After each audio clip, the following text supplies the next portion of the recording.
At the end of January, St. Lawrence Parks Commission began to cut down certain trees in their Ivy League campground in Lansdowne. It was very, very troubling, the potential risk that this posed if, in fact, we were unaware that a tree was unhealthy or not. Concerns for public safety in campgrounds goes back decades.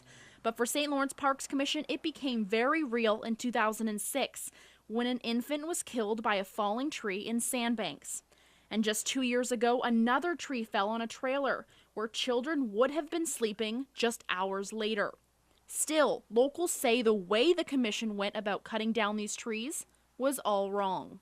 From a communications perspective, we had hoped that, again, as the municipality, that we would have had some consultation or at least been part of a communications plan. Almost immediately after the process began, it was halted because of public concern. On Saturday morning, St. Lawrence Parks Commission held a public meeting here in Lansdowne at the Community Center in an attempt to ease some of those concerns. There's obviously a lot of incorrect information out there.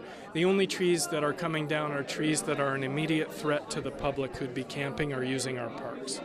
The arborists hired for the project mirrored that statement, saying they will only be cutting down trees they identify as dangerous.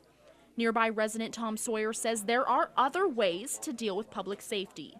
You can create exclusion zones, you can restrict use of the park, you can secure trees with cabling and other devices, and you can monitor. The meeting lasted hours and was filled with heated discussions, questions, and comments.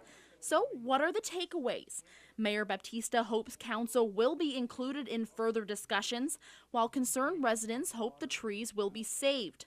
Dalgleish says that St. Lawrence Parks will be looking at all of the feedback and will move forward from there. Callie Warren, CKWS News, Lansdowne.